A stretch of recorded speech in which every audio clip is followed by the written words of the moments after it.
Hello, good morning. Durga Pal ma'am की class में आप सबका स्वागत है। गुड मॉर्निंग स्टूडेंट, मैं हूँ दुर्गा पाल मैम और आप अटेंड कर रहे हैं दुर्गा पाल मैम की क्लास। तो आज इस क्लास में मैं आपको पढ़ाने जा रही हूँ वाच्य। वाच्य हमारे व्याकरण का सबसे आसान चैप्टर है।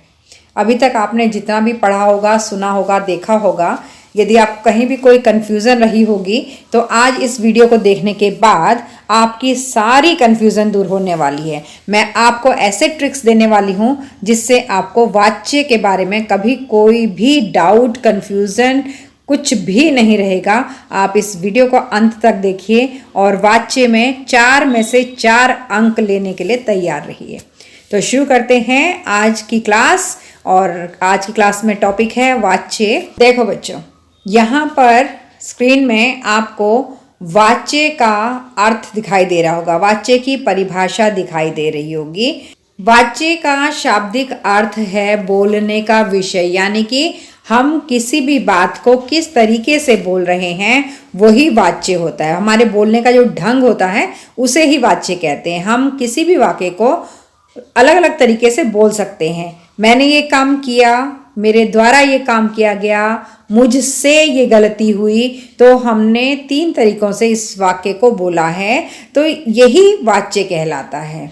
आपके लिए आसान हो जाए इसलिए मैं आपको बता दूं कि इंग्लिश में आप पढ़ते हैं ना, एक्टिव वॉइस और पैसिव वॉइस, वॉइस जो आप पढ़ते हैं इंग्लिश में वही हिंदी में वाच्य है। क्रिया के जिस रूप से यह पता चले कि क्रिया का मुख्य विषय कर्ता है, कर्म है अथवा भाव है, उसे वाच्य कहते हैं। लेकिन आप लोगों को वाच्य की परिभाषा रटने की ज़रूरत नहीं है। स्पेशली मैं क्लास 10 के बच्चों से बात कर रही हूँ, क्योंकि क्लास 10 में आपसे वाच्य किसे कहते हैं नहीं पूछा जाएगा। आपसे वाच्य 2 तरह से वाच्य के क्वेश्चन पूछे जाते हैं। पहला है वाच्य पहचानिए। आपको एक सेंटेंस दिया हुआ होता है और उसमें कौन सा वाच्य है आपको ये पहचानना होता है। और दूसरे तरीके से जो क्वेश्चन पूछा जाता है बोर्ड क्लास में वो ये है कि आपको एक सेंटेंस दिया हुआ है, एक वाक्य दिया हुआ है क्वेश्चन पेपर में, और उस वाक्य को आपने दूसरे वाच्य में परिवर्तित करना है। सिर्फ 2 ही तरीके से आपसे क्वेश्चन पूछा जाएगा। होप सो कि क्लियर हो गया होगा। पहला वाच्य की पहचान कीजिए और दूसरा वाच्य परिवर्तन कीजिए। बस ये 2 तरीके के क्वेश्चन आपके पास आते हैं। तो आगे बढ़ते हैं हम। देखिए, यहाँ मैंने कुछ वाच्य ले रखे हैं आपके लिए। पहला है नेताजी सुंदर लग रहे थे। इस वाक्य में नेताजी कर्ता हैं। अब बच्चे कंफ्यूज होंगे कि कर्ता किसे कहते हैं। नेताजी यहाँ पर अगर मैं बोल रही हूँ कि कर्ता हैं तो कर्ता किसे कहते हैं। कर्ता यानी काम को करने वाला। वाक्य में कोई ना कोई काम तो हो रहा होगा, कुछ कहा जा रहा होगा, कुछ बताया जा रहा होगा, कोई काम हो रहा होगा। जैसे यहाँ पर काम तो नहीं हो रहा है लेकिन बताया जा रहा है कि सुंदर लग रहे थे। तो कौन सुंदर लग रहा था भाई, किसके बारे में बात की जा रही है, कौन काम को कर रहा है। वाक्य में जो भी काम करने वाला होता है या जिसके बारे में कुछ भी कहा गया होता है उसे ही कर्ता कहते हैं। कर्ता क्लियर हो गया आप लोगों को। कर्ता वह व्यक्ति है या वह वस्तु है जिससे वाक्य के अंदर काम करवाया गया है या फिर जिसके बारे में वाक्य के अंदर कुछ कहा गया है, उसे कहते हैं कर्ता। अगला देखते हैं हम। अगला वाक्य है बाल गोविंद भगत खेती बाड़ी कर रहे हैं। अब मैं आपको बताऊं इससे पहले आप मुझे बताइए कि इस वाक्य में कर्ता कौन है। इस वाक्य में कर्ता है बाल गोविंद भगत, क्योंकि अभी मैंने बताया कि जो कार्य को कर रहा होता है वही कर्ता होता है। तो यहाँ पर खेतीबाड़ी कौन कर रहा है, बाल गोविंद भगत, तो ये बाल गोविंद भगत कर्ता है। इस वाक्य में अब खेतीबाड़ी क्या है, खेतीबाड़ी कर्म है। ठीक है, तो आपको वाच्य में ये 2 चीजें समझनी पड़ेंगी, कर्ता किसे कहते हैं और कर्म किसे कहते हैं। कर्ता वो होता है जो काम कर रहा होता है और कर्म वो होता है जो काम वो कर रहा होता है, उस काम को कर्म कहते हैं। यहाँ पर अगर आप इसका एक क्वेश्चन बना के देख लें, बाल गोविंद भगत क्या कर रहे हैं, तो आपको उत्तर मिलेगा खेती बाड़ी। तो क्या का उत्तर जो मिलता है उसे ही हम कर्म कहते हैं। यदि हमने दिए हुए वाक्य का प्रश्न बना लिया और जो भी क्या का उत्तर हमें मिला उसी को कर्म कहते हैं। उम्मीद करती हूँ आपको समझ में आ गया होगा। कर्ता किसे कहते हैं? काम करने वाले को कर्ता कहते हैं। कर्म किसे कहते हैं? जो भी काम वो कर रहा होता है उसे कर्म कहते हैं। यदि इससे भी ना समझ में आए तो कर्म ढूंढने का दूसरा तरीका है कि वाक्य का एक प्रश्न बना लो और क्या का उत्तर जो भी शब्द होगा वही शब्द कर्म होगा। तो इतना समझ में आ गया आपको। आगे चलते हैं। उससे रोया नहीं जाता। इस वाक्य में रोना, रोना क्या है? भाव है, क्योंकि जो चीज हम अनुभव करते हैं, जो हमारे मन के भाव होते हैं, इमोशंस होते हैं, तो इस तरह से मैंने यहाँ पर आपको 3 वाक्य दिए हैं। पहले वाक्य में नेताजी कर्ता है, पहले वाक्य में, दूसरे वाक्य में खेतीबाड़ी कर्म है और तीसरे वाक्य में रोना भाव है। तो यहाँ पर ये 3 शब्द आए हैं, इन्हें ध्यान से देख लीजिए। पहले में कर्ता, दूसरे में कर्म और तीसरे में भाव है। तो सारा जो वाच्य है वो यही है बेटा, सारा का सारा वाच्य यही है कि नेताजी कर्ता, खेतीबाड़ी कर्म और रोना भाव, 3 ही तरह के वाच्य आपको देखने को मिलेंगे। आगे चलते हैं हम। बिल्कुल डरने या घबराने की जरूरत नहीं है। वाच्य सबसे सरल है व्याकरण में और 4 नंबर आपको फ्री में बड़े आसानी से मिल जाएंगे यदि आप इस वीडियो को एक बार देख लेते हैं तो। वाच्य के भेद, वाच्य के मुख्य रूप से अगर हम बात करें तो सिर्फ 2 भेद हैं। वाच्य के कितने भेद हैं? 2 भेद हैं। पहला है कर्तृवाच्य और दूसरा है अकर्तृवाच्य। सिर्फ यही 2 भेद होते हैं, कर्तृवाच्य और अकर्तृवाच्य। लेकिन जो अकर्तृवाच्य है ना बेटा, वो आगे 2 और भेदों में बटा हुआ है। एक है कर्मवाच्य और दूसरा है भाववाच्य। तो इसलिए कुल मिलाकर के जो हम क्लास में पढ़ाते हैं, हम सीधा पढ़ा देते हैं। कर्तृवाच्य और अकर्तृवाच्य ना पढ़ा करके हम सीधा पढ़ाते हैं। पहला भेद कर्तृवाच्य, दूसरा भेद कर्मवाच्य और तीसरा भेद भाववाच्य। इससे क्या होता है कि 10th बोर्ड में जो बच्चे जा रहे हैं उनको थोड़ा आसान हो जाता है कि वाच्य के कितने भेद हैं। सीधा सीधा बोलिए, वाच्य के 3 भेद हैं। बेसिक नॉलेज, वाच्य के 2 ही भेद होते हैं, कर्तरी और अकर्तृवाच्य। लेकिन अकर्तृवाच्य आगे फिर से 2 भेदों में बटा हुआ है, इसलिए कुल मिलाकर वाच्य के 3 भेद हो गए। एक है कर्तृवाच्य, दूसरा है कर्मवाच्य और तीसरा है भाववाच्य। इतना समझ में आ गया आप लोगों को। आगे चलते हैं। ये वही है जो मैंने आपको बताया, स्क्रीन पर सेम वही आ रहा है।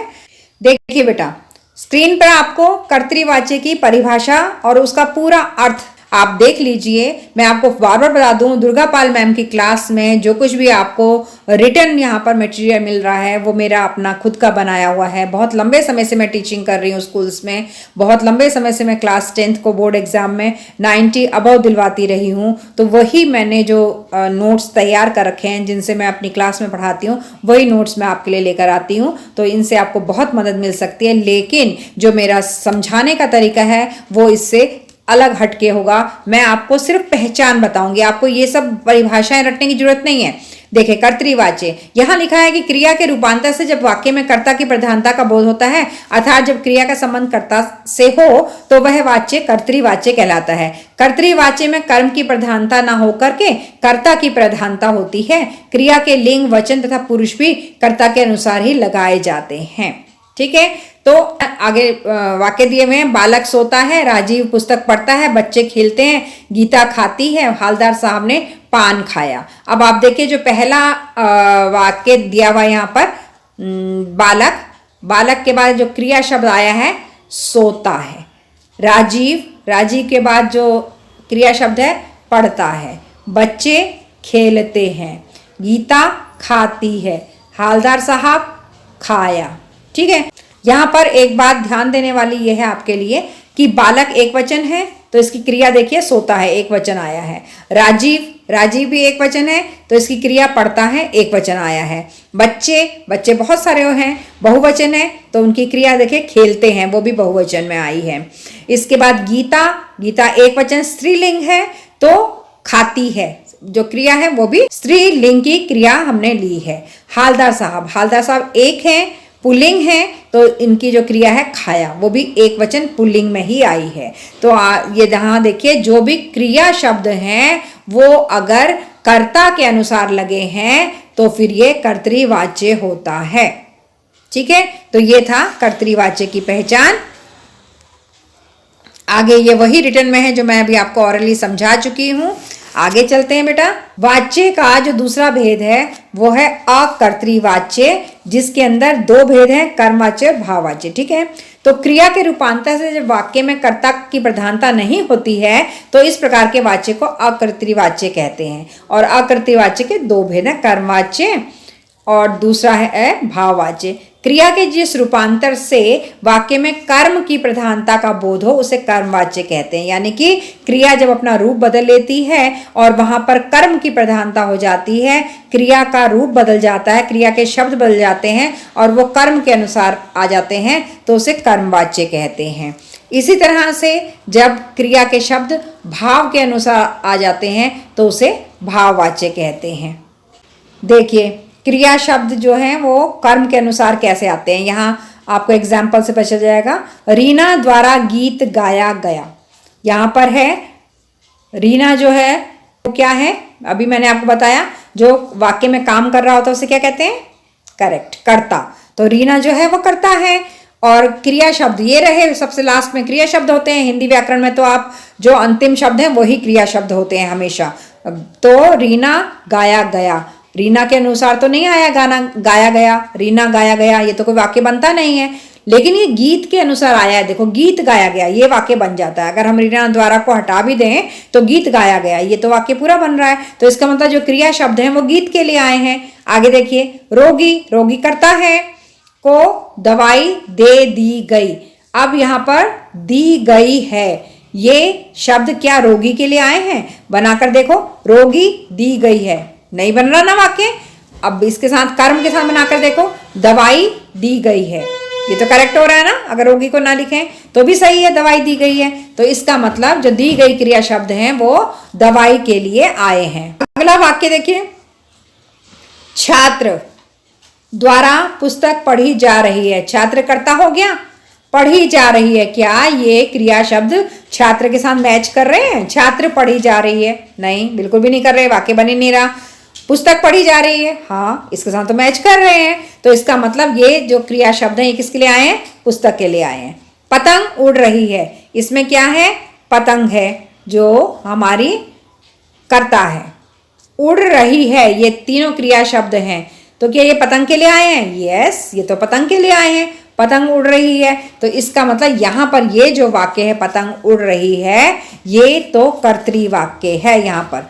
और आप देखिएगा कि इससे भी बहुत सरल तरीका है, बहुत सरल ट्रिक है, जिससे आपको ये सब कुछ व्याकरण पढ़ने की जरूरत नहीं है। लेकिन हाँ, जो बच्चे व्याकरण पढ़ना चाहते हैं, जानना चाह रहे हैं, जिनको नॉलेज चाहिए, हो सकता है कल को वो भी टीचर बने, तो उनके लिए ये लंबी वीडियो है कि आप इसे ध्यान से सुनिए। लेकिन जिनको शॉर्टकट चाहिए कि भाई एग्जाम आ रहे हैं, बोर्ड एग्जाम है, फटाफट से मैम बता दीजिए कि कैसे कैसे हम पहचानते हैं, तो उनके लिए अभी मैं वापस से स्लाइड पे आऊँगी, आप ध्यान से वीडियो को देखते रहिएगा, बहुत छोटी सी ट्रिक से आप पहचान जाएंगे। तो यहाँ देखिए, ड्राइवर द्वारा जोर से ब्रेक मारा गया, ड्राइवर मारा गया, मैच नहीं हो रहा, इसका मतलब ये कर्ता के लिए तो ये क्रिया शब्द नहीं आया है। क्या किसके लिए आया, ब्रेक के लिए आया, ब्रेक मारा गया, तो इसका मतलब कर्म के लिए आया है ये तो ये कर्मवाच्य के उदाहरण हो गए सारे के सारे। बीच में एक पतंग उड़ रही है, ये एक वाच्य कर्तृवाच्य का यहाँ पर आ गया है, जिसे अगर हम हटा दें तो बाकी सारे के सारे जो सेंटेंस हैं वो कर्मवाच्य के हैं।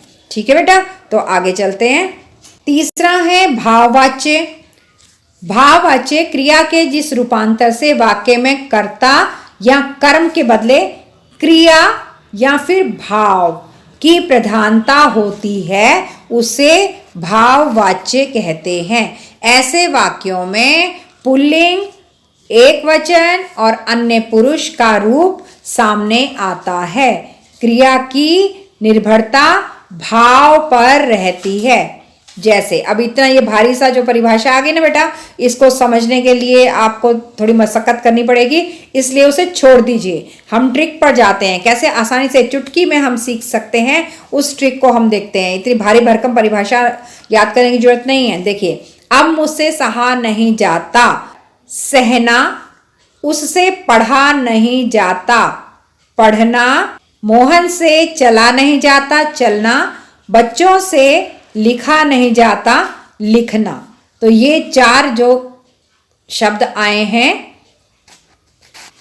इन वाक्यों में कर्ता तो है, क्योंकि देखिए पहला वाक्य था कि अब मुझसे, मैं करता हो गया, मुझ शब्द जो है वो करता है, उससे करता है, सोहन करता है, बच्चे करता है। करता तो है लेकिन वाक्यों में क्रिया खुद ही प्रधान है, क्रिया निश्चित भाव पर निर्भर कर रही है। ऐसे वाक्यों को भाववाच्य कहते हैं। आप देख सकते हैं जो अभी तक हम देखते हुए आ रहे हैं कि बच्चों से लिखा नहीं जाता, ये जो लिखा नहीं जाता है ये खुद अपने आप में एक वाक्य है। अगर बच्चों से को हटा भी दें तो भी लिखा नहीं जाता अपने आप में वाक्य है, चला नहीं जाता अपने आप में एक वाक्य है, पढ़ा नहीं जाता अपने आप में एक वाक्य है। तो इस तरह के जो वाक्य होते हैं ना बेटा, ये भाववाच्य होते हैं, जो खुद में ही एक वाक्य है। उनके लिए हमें कर्ता की जरूरत ही नहीं है, कर्म की जरूरत ही नहीं है, तो वही अपने आप में ही पूर्ण वाक्य होते हैं, इसलिए उन्हें भाववाच्य कहते हैं। दुर्गा पाल मैम की क्लास थोड़ी लंबी जरूर होती है क्योंकि मुझे क्लास में बच्चों को पढ़ाने की आदत है और 40 मिनट्स का एक पीरियड होता है, आप लोगों को पता होगा। और हम बच्चे को अच्छी तरह से एक एक शब्द का मीनिंग समझाते हुए पढ़ाते हैं, तो उसी आदत के अनुसार मेरी क्लास जरूर लंबी हो सकती है, लेकिन आपको एक भी डाउट नहीं रहेगा। आगे चलते हैं। अभी तक तो हम पहचान रहे थे कि किसे कर्तृवाच्य कहते हैं, किसे कर्मवाच्य कहते हैं, किसे भाववाच्य कहते हैं। अब है वाच्य परिवर्तन, जो दूसरी तरह का क्वेश्चन आपसे बोर्ड एग्जाम में पूछा जा सकता है। एक तो पहचान पूछी जाएगी एक तरह, दूसरे प्रकार है कि वाच्य परिवर्तन। तो कर्तृवाच्य से कर्मवाच्य में कैसे परिवर्तन करते हैं, मैं आपको बताती हूँ बेटा। कि देखिए जो कर्तृवाच्य है ना, वो कर्मवाच्य और भाववाच्य दोनों में परिवर्तित हो सकता है, लेकिन कर्मवाच्य और भाववाच्य आपस में नहीं बदलते हैं क्योंकि वो दोनों एक ही माता की संतान हैं। शुरू में हमने पढ़ा ना कि वाच्य के सिर्फ दो ही भेद हैं, कर्तृवाच्य और अकर्तृवाच्य। तो अकर्तृवाच्य के आगे दो बच्चे हैं, कर्मवाच्य और भाववाच्य। तो कर्मवाच्य और भाववाच्य आपस में परिवर्तित नहीं होते क्योंकि वो तो एक ही माँ की संतान है, भाई बहन है वो तो वो आपस में परिवर्तित नहीं होते हैं। बस कर्तृवाच्य जो है वो कर्मवाच्य और भाववाच्य में परिवर्तित हो सकता है और कर्मवाच्य और भाववाच्य सिर्फ कर्तृवाच्य में परिवर्तित होंगे। ये मत समझिएगा कि कर्मवाच्य भाववाच्य में या भाववाच्य कर्मवाच्य में बदलता है, नहीं बदलता है। आ गया समझ इतना? ये याद रखेगा, कर्मवाच्य और भाववाच्य भाई बहन है, इसलिए वो आपस में बदलेंगे नहीं। कर्तृवाच्य इन दोनों में बदल सकता है और ये दोनों कर्तृवाच्य में बदल सकते हैं। ठीक है, तो कर्तृवाच्य से कर्मवाच्य में हम कैसे बदलेंगे? कर्मवाच्य सकर्मक क्रियाओं वाले वाक्य होते हैं। किसी कर्तृवाच्य वाले वाक्य से कर्मवाच्य वाले वाक्य में परिवर्तन के लिए निम्नलिखित बातों पर ध्यान देना पड़ता है। अब यहाँ देखिए, कर्ता के साथ से और के द्वारा या फिर द्वारा विभक्ति लगाकर कर्मवाच्य बनाया जा सकता है। परिवर्तन करते समय क्रिया के केवल रूप में परिवर्तन आता है, क्रिया के काल में परिवर्तन नहीं आता है। कर्तृवाच्य की प्रधान क्रिया को सामान्य भूतकाल की क्रिया के रूप में परिवर्तित किया जाता है। कर्तृवाच्य की प्रधान क्रिया में जाना क्रिया के उचित रूप को स्थान दिया जाता है। अब थोड़ा सा उदाहरण के माध्यम से आपको मैं अगर समझा दूं इसे तो बिल्कुल क्लियर हो जाएगा आपको। देखिए यहाँ है आपके लिए उदाहरण। देखिए उदाहरण से कर्तृवाच्य से कर्मवाच्य में परिवर्तन, इसको समझने के लिए आप ये समझ लें कि जो कर्तृवाच्य है उसकी पहचान है ने।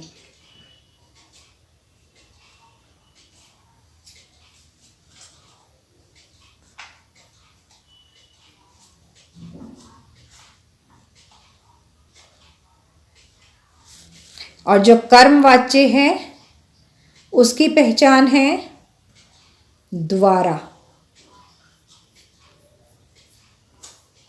या फिर के द्वारा। के द्वारा या द्वारा एक ही माना गया है, इन्हें अलग अलग नहीं मानते हैं। तो पहला वाक्य देखिए, सीता खाना खाती है। यहाँ पर कुछ भी नहीं है, मतलब सीता के बाद कोई भी कारक चिन्ह नहीं लगा हुआ है, ने भी नहीं लगा हुआ है, तो भी इसे हम कर्तृवाच्य मानेंगे क्योंकि मैंने ऊपर पहचान बता दी आपको, ने और कुछ नहीं। तो सीता खाना खाती है, कुछ भी नहीं था यहाँ पर, तो हमने कर्मवाच्य की पहचान यहाँ पर डाल दी के द्वारा। जिस वाक्य में कुछ भी ना हो वो कर्तृवाच्य, और उसको अगर बदलना है हमने कर्मवाच्य में तो कर्मवाच्य की पहचान वहां पर डाल दो, बस बन गया कर्मवाच्य।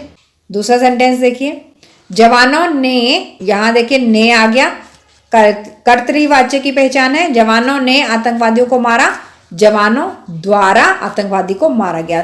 तो परिवर्तन कैसे करना है? कर्तृवाच्य की पहचान को हटा दो और कर्मवाच्य की पहचान को लगा दो, परिवर्तन हो जाएगा। बस इतना ही करना है आपको। अगला देखिए, यह लेख मेरी माँ ने लिखा है।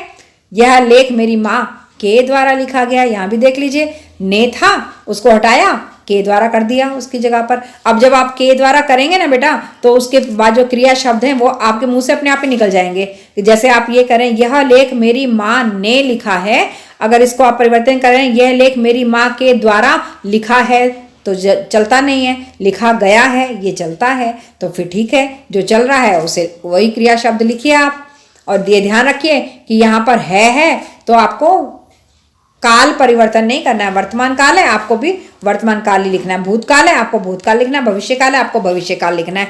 क्रिया का जैसा रूप है आपको वही रूप लिखना है, परिवर्तन नहीं करना है।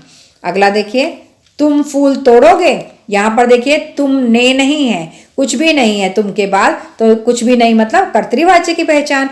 तो कर्तृवाच्य की पहचान को हटा करके हमने कर्मवाच्य की पहचान लगानी है, लेकिन कर्तृवाच्य की पहचान यहाँ है ही नहीं, तो इसका मतलब हमें कुछ नहीं हटाना है, हमें सीधे से लिखना है द्वारा। तो तुम फूल तोड़ोगे, तुम्हारे द्वारा फूल तोड़ा जाएगा। अगला सेंटेंस देख लीजिए, वह गिने चुने फ्रेमों को नेताजी की मूर्ति पर फिट कर देता है। उसके द्वारा गिने चुने फ्रेम नेताजी की मूर्ति पर फिट कर दिए जाते हैं। तो यहाँ पर ने था ही नहीं, हमें कुछ नहीं हटाना पड़ा, हमने सीधा वह को हमने चेंज किया उसके, क्योंकि वह द्वारा तो नहीं हो सकता, वह द्वारा गिने चुने फ्रेम, हमने वह को उसके में बदल लिया और द्वारा को बीच में डाल दिया। हमारा पूरा सेंटेंस कर्मवाच्य में परिवर्तित हो गया। अगला देखिए, उसने भगत को दुनियादारी से निवृत्त कर दिया था। अब इसका उत्तर मेरी अगली स्लाइड पे है। जब तक मैं अगली स्लाइड चेंज कर रही हूँ, आप फटाफट से कमेंट बॉक्स में बता दीजिए क्या बनेगा इसका वाच्य परिवर्तन। आपको कर्तृवाच्य की पहचान हटानी है और कर्मवाच्य की पहचान डालनी है। जल्दी बताइए कैसे करेंगे आप। कमेंट कर दिया आपने, उसके द्वारा भगत को दुनियादारी से निवृत्त कर दिया गया, द्वारा हमने बीच में डाल दिया है, तो ये बन गया हमारा कर्मवाच्य। अगला देखिए, नवाब साहब ने जेब से चाकू निकाला और खीरे छीलने शुरू कर दिए। नवाब साहब ने हटाओ, द्वारा डाल दो, बन गया कर्मवाच्य। नवाब साहब ने जेब से चाकू निकाला और खीरे छीलने शुरू कर दिए। नवाब साहब द्वारा जेब से चाकू निकाला गया और खीरे छीलने शुरू कर दिए गए, तो ये बन गया हमारा कर्मवाच्य। तो इस तरह से आप कर्तृवाच्य से कर्मवाच्य में परिवर्तित कर सकते हैं। आप कर्तृवाच्य को भाववाच्य में कैसे बदलेंगे? भाववाच्य में अकर्मक क्रिया होती है, ऐसे वाक्यों में कर्म नहीं होता, जो भाव प्रधान होते हैं उनमें कर्म नहीं होता है। कर्तृवाच्य वाक्यों से भाववाच्य वाक्यों के निर्माण में निम्नलिखित बातों का ध्यान जरूर रखना चाहिए। पहला, कर्तृवाच्य वाक्यों में आए कर्ता के साथ से अथवा द्वारा विभक्ति जोड़कर भाववाच्य वाक्य बनाएं। अब देखो बेटा, यहाँ दिया हुआ है कि हमें कि कर्ता के साथ से या फिर द्वारा विभक्ति जोड़कर भाववाच्य बनाया जाता है। आपको हर किताब में यही मिलेगा कि कर्तृवाच्य से कर्मवाच्य या भाववाच्य बनाना है, तो दोनों ही वाच्यों में से और के द्वारा या के जोड़ा जा सकता है। लेकिन मैं आपको एक सही ज्ञान देना चाहूंगी कि कर्तृवाच्य से जब हम भाववाच्य बनाते हैं तो हमें से का प्रयोग करना चाहिए, और कर्तृवाच्य से जब हम कर्मवाच्य बनाते हैं तो हमें के द्वारा का प्रयोग करना चाहिए। अगला है भाववाच्य में। भाववाच्य में वाक्य की क्रिया को वाक्य का कर्ता बना दिया जाता है।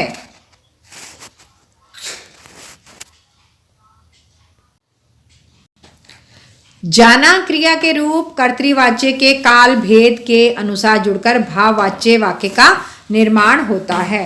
मतलब पीछे क्रिया शब्द जो है जाना लिखा होता है, तो जाना को हम कर्तृवाच्य का जो काल दिया है उसी के अनुसार परिवर्तित करेंगे। भाववाच्य में क्रिया हमेशा अन्य पुरुष होगी, पुल्लिंग होगी और एकवचन होगी। अब कर्तृवाच्य से भाववाच्य में परिवर्तन करना हम सीख लेते हैं। उदाहरण के माध्यम से आप आसानी से सीख पाएंगे। पहला वाक्य है, युवराज पढ़ रहा है। युवराज से पढ़ा जा रहा है। मछली पानी में तैरती है, मछली से पानी में तैरा जाता है। मैं अब नहीं चल पाता, मुझसे अब नहीं चला जाता। तो इस तरह से यहाँ पर देखिए आप कि सिर्फ जो क्रिया शब्द हैं उनका परिवर्तन देखिए, तैरती है, जाता है। अभी आपने ऊपर पढ़ा ना कि जाना शब्द का रूप परिवर्तन होके क्या आता है, तो मछली पानी में तैरती है, मछली से पानी में तैरा जाता है। क्रिया शब्द जाता को भाववाच्य में लगाया जाता है। पक्षी घोंसलों में सोते हैं, पक्षियों द्वारा घोंसलों में सोया जाता है। अगला उदाहरण है, पान वाला नया पान खा रहा था, पान वाले द्वारा नया पान खाया जा रहा था। अगला है, सारा संसार निस्तब्धता में सोया है, सारे संसार द्वारा निस्तब्धता में सोया जा रहा है। इस बार उन्होंने गले नहीं लगाया, इस बार उनके द्वारा गले नहीं लगाया गया। तो ये थे कर्तृवाच्य से भाववाच्य में परिवर्तन, और भाववाच्य में परिवर्तन करते हुए से और द्वारा दोनों ही का प्रयोग कर लिया जाता है। अधिकतर किताबों में आपको यही मिलेगा कि से भी लग सकता है और द्वारा भी लग सकता है, लेकिन मैं आपसे ये सुझाव दूंगी कि आप जब भाववाच्य बना रहे हैं तो से परिवर्तित कीजिए, और जब कर्मवाच्य बना रहे हैं तो के द्वारा से कीजिए। वाच्य संबंधी स्मरणीय तथ्य क्या याद रखना है आपको वाच्य परिवर्तन करते हुए? कर्तृवाच्य में क्रिया का संबंध कर्ता से होता है, कर्मवाच्य में क्रिया का संबंध कर्म से होता है, और भाववाच्य में क्रिया खुद ही बड़ी बन जाती है, खुद ही महान हो जाती है, खुद ही प्रधान बन जाती है। भाववाच्य में एक से अधिक क्रियापद होते हैं, जैसे किया जा रहा है तो किया जा रहा है, ये 4 शब्द क्रिया शब्द हैं। भाववाच्य में इस तरह की लंबी क्रिया आपको देखने को मिलेगी। सहायक क्रिया के रूप में जाना क्रिया के रूपों का प्रयोग होता है। अभी हमने जैसे ऊपर उदाहरण में देखा था, जैसे यहाँ पर है सोया है, और नीचे परिवर्तन में आ रहा है सोया है, आपको कर्तृवाच्य मिला, और भाववाच्य में आया सोया जा रहा है, तो क्रिया जो है वो लंबी हो गई। और ज़्यादातर जा वाली क्रिया आती है भाववाच्य में, और मुख्य क्रिया जो होती है वो अकर्मक होती है। अब मेरे टिप्स कि आपको क्या करना चाहिए। देखिए, हमने पढ़ा अभी तक कि वाच्य जो है वो 3 तरह के हैं। कर्तरी वाच्य, पहले तो आपको ये लिखना आना चाहिए, क्योंकि अगर लिखना नहीं आएगा तो आपकी मात्राओं के नंबर कट जाएंगे, आपको नंबर नहीं मिलेगा। और दूसरा है कर्मवाच्य,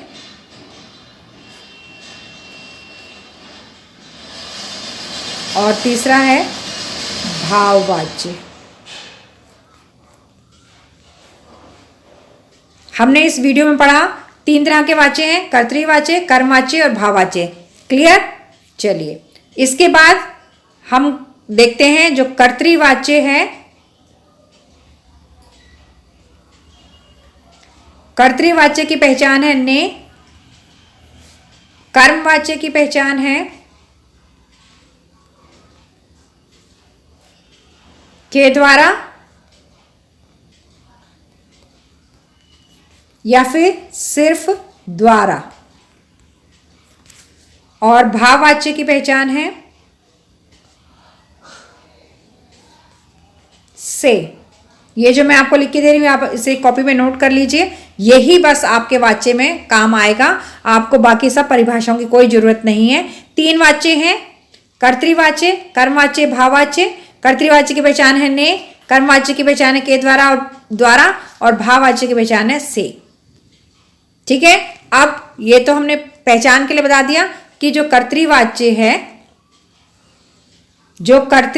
है उसकी पहचान मैंने आपको बताई। कर्तृवाच्य की पहचान बताई गई है ने, ठीक है। कर्मवाच्य की पहचान बताई गई है के द्वारा, और भाववाच्य की पहचान बताई गई है से।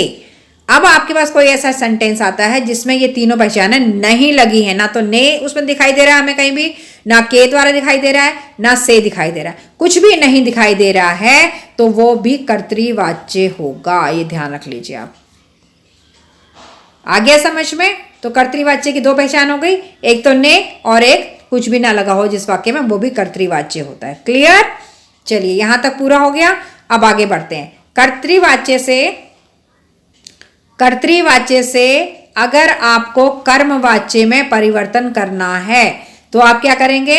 ने जहां लिखा होगा उसको हटाएंगे और के द्वारा उसकी जगह पर लिख देंगे। बन गया आपका कर्मवाच्य हो गया। ठीक है, अगर कर्म से कर्तरी में करना है, कर्तरी से कर्म में करना था तो हमने ने हटाया, के द्वारा लिख दिया। अब अगर कर्म से कर्तरी में करना है तो के द्वारा को हटाएंगे और ने लिख देंगे, बस हो गया परिवर्तन दोनों तरीकों से। देखिए अब है कर्तृवाच्य से अगर हमने बदलना है किसमें, भाववाच्य में, या फिर भाववाच्य से कर्तृवाच्य में, वाइस वर्सा दोनों का। कर्तृवाच्य की पहचान है ने, तो हटाओ ने को, क्योंकि बदलना है हमको भाववाच्य में। क्या लगाओगे, से लगा देना, ठीक है। इसी तरह से ये तो हो गया कर्तरी से भाव में। अगर भाव से कर्तरी में जाना है तो से को हटाओ ने को लगा दो, बस यही सारे वाच्य हैं कि इसको हटाओ उसको लगाओ। तीनों की पहचान याद होनी चाहिए आपको, ने के द्वारा से, और अगर कुछ भी नहीं है तो भी वो कर्तृवाच्य है, ठीक है। तो कर्तृवाच्य से कर्मवाच्य में बदलना है, ने हटाओ के द्वारा लगा दो। कर्तृवाच्य से भाव में बदलना है, ने हटाओ से लगा दो। कर्मवाच्य से कर्तृवाच्य में बदलना है, के द्वारा हटाओ ने लगा दो। भाववाच्य से कर्तृवाच्य में बदलना है, से हटाओ ने लगा दो, परिवर्तन हो गया, बस इतना सही है, कुछ भी नहीं है इसमें। तो आपको पूरी डिटेल पढ़ने की जरूरत नहीं है, सिर्फ आप इसकी पहचान को याद रखिए और वाच्य का क्वेश्चन करके आइए जो 4 नंबर का आएगा और आपको पूरे के पूरे अंक मिलेंगे। वाच्य सबसे सरल व्याकरण का क्वेश्चन है आपके 10th क्लास के बोर्ड एग्जाम में। सो पूरी क्लास में बने रहने के लिए thank you so much. Please like, share and subscribe my channel and don't forget to drop a lovely comment. Thank you.